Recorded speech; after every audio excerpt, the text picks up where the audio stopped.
السلام علیکم ورحمۃ اللہ وبرکاتہ۔ میں نے آج ایک قرآن شریف کے آیت کے اوپر غور و فکر کیا ہوں اور کچھ سمجھنے کی کوشش کیا۔ جیسا کہ آج اسلام کے اندر ہر علماء دین سے پوچھو، عالم سے پوچھو، مفتیوں سے پوچھو کہ اسلام میں کتنی شادیاں کرنا جائز ہے، تو ہر عالم، ہر مفتی، جو بھی علماء دین ہیں، جو اسلام کے رہنما ہیں، یہ صاف لفظوں میں بولتے کہ اسلام میں 4 شادیاں کرنا سنت ہے۔ سنت کا مطلب بھائی ایک سنت کو اگر تم نے زندہ کرے تو ثواب کا کام ہے، ٹھیک ہے، ثواب کا کام ہے، ثواب کا کام کرنا بھی چاہیے۔ لیکن میں ان علماءوں سے ایک ہی بات کہنا چاہتا ہوں کہ بھئی قرآن کے اندر سورہ النساء کے اندر آیت نمبر 3، اس کا ترجمہ میں نے میرے آنکھوں سے پڑھا ہوں، ایک بار نہیں کم سے کم 10 بار پڑھا ہوں سمجھنے کے لیے۔ تو قرآن کا ترجمہ، اس آیت کا ترجمہ ایسا ہے، اب عربی تو مجھے یاد نہیں ہے، میں کچھ عالم نہیں ہے، میں مفتی نہیں ہوں، میں ایک عام انسان ہوں، لیکن ہر چیز کو میں سمجھنے کی کوشش کرتا ہوں۔ تو عربی کے الفاظ تو مجھے یاد نہیں ہیں، ہاں میں دیکھ کر پڑھ سکتا ہوں۔ تو اس آیت کا ترجمہ اس طرح ہے، اگر تمہیں اندیشہ ہو یتیموں کے ساتھ تم صحیح فیصلہ نہ کر سکو تو نکاح میں لاؤ ان عورتوں کو جو تمہیں پسند ہے۔ اب پہلی بات تو اس آیت میں اشارہ کیا ہے؟ یہاں پہ لفظ یتیم آیا ہے۔ اگر تمہیں اندیشہ ہو یتیموں کا حق ادا نہ کر سکو تو ان عورتوں کو نکاح میں لاؤ۔ کن عورتوں کو؟ جو کہ یتیم ہیں۔ جیسا کہ حضور صلی اللہ تعالیٰ علیہ وسلم کے زمانے میں جہاد کا ماحول تھا، جنگیں ہوتی تھی، تو لوگ جنگ کے اندر شہید ہوتے تھے، تو بہت ساری عورتیں بیوائیں ہوتی تھی، بچے یتیم ہوتے تھے۔ تو قرآن کا فرمان کیا ہے کہ بھئی یتیموں کو، یعنی کہ بیواؤں کے ساتھ نکاح کرو، ان کے سہارا بنو، ان کو سہارا دو، یتیموں کو سہارا دو۔ اور آگے آیت کا ترجمہ اس طرح ہے، 1 کرو، 2 کرو، 3 کرو یا 4 کرو۔ پھر اگر تمہیں ڈر ہو کہ تم 2 عورتوں کا حق پورا نہ کر سکو تو ایک ہی بہتر ہے۔ تو آیت کا مفہوم کدھر جا رہا، اس کو سمجھنا بہت ضروری ہے۔ پہلے تو نکاح کرو بیواؤں سے، یتیموں کا سہارا بنو، بیواؤں کو اپنا سہارا دو، وہ بے سہارا ہے، ان کا سہارا بنو، 1 کا بنو، 2 کا بنو، 3 کا بنو، 4 کا بنو۔ لیکن پھر آیت کے آگے کے اس میں صاف صاف لفظوں پہ کہا ہے کہ اگر تمہیں ڈر ہو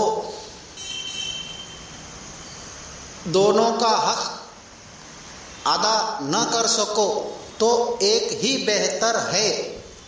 یعنی کہ قرآن صاف صاف لفظوں میں بول رہا کہ بھئی یتیموں کا سہارا بنو، 1 نہیں، 2 نہیں، 3 نہیں، 4 نکاح کرو۔ اگر تمہیں اندیشہ ہے کہ بھئی میری اتنی کمائی نہیں ہے، میں غریب ہوں، میں صرف 1 کو ہی پال سکتا ہوں، 2 کا میں حق ادا نہیں کر سکتا، تو ایک ہی بہتر ہے۔ اس کا مطلب یہاں سہارا بننے کا حکم ہوا ہے، اور سہارا بھی جب بنو جب تمہاری طاقت ہے کہ 4 کو تم برابر حق ادا کر سکو۔ ایسا نہیں کہ پہلی عورت جاری برتن دھونے، دوسری جاری کپڑے دھونے کو، تیسری جاری کھیت میں، اور یہ یہ صاحب اپنا چوتھی کے چکر میں اپنا پھر رہے، کیونکہ بولے سنت ہے، اور ایک سنت کو زندہ کرنے کا ثواب اتنے لاکھ نیکیاں ہے، اتنے لاکھ، اب جو بھی ہو۔ تو میرا ایک ہی مقصد ہے کہ یہ بات عام لوگوں کو معلوم نہیں ہے۔ عام لوگوں تو بس حضور صلی اللہ علیہ وسلم نے 4 شادیاں کرے تھے، 4 شادیاں کرنا سنت ہے، چلو اپن بھی کرو۔ تو 4 شادیاں کس حالت میں کرنے کا حکم ہے، کس کے ساتھ کرنے کا حکم ہے، اور کرنے کا طریقہ کیا ہے؟ تو یہ علماء دین کا کام ہے کہ ایک عام لوگوں کو بتائے کہ بھائی اس حالت میں تم 4 شادیاں کر سکتے، اس کے پورے تفسیر بیان کرو۔ ایسا نہیں کہ 4 شادیاں کرنا سنت ہے، نہیں ہے، آپ کے طاقت کے اوپر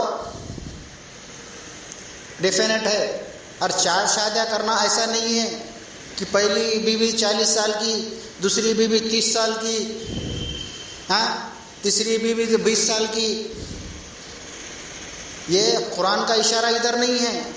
4 شادیاں کرو، کس سے؟ بیواؤں سے، بیواؤں کا سہارا بنو، یہ ہے۔ تو میرا اتنا ہی مقصد ہے کہ جتنے بھی ہمارے اسلام کے رہنما ہیں، علماء ہیں، عالم ہیں، تو ان کا یہ کام ہے کہ عام لوگوں کو اس بات کو کھول کر بتا دینا، صاف صاف لفظوں میں بتانا کہ بھائی 4 شادیاں کرنے کا حکم ہے، مگر شرط یہ ہے، اگر اس شرط کو اگر تم پورا کرتے ہوں گے تو کرو، کوئی حرج نہیں۔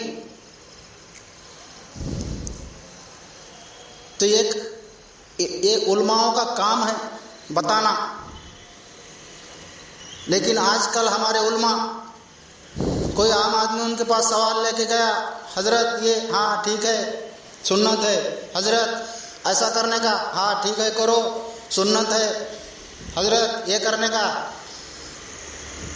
ارے بھائی تم دین کے رہنما ہو، تمہارے پیچھے لاکھوں کی پبلک ہے، تم اگر ان کو گمراہ کرو گے تو اس کا ذمہ دار کون؟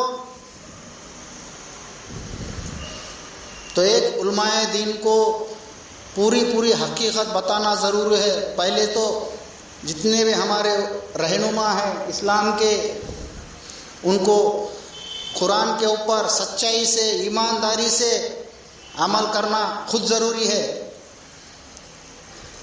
لیکن آج عام لوگوں سے زیادہ عورتیں تو مولانا لوگوں کے چھے نہیں، بولے حضور کی سنت ہے۔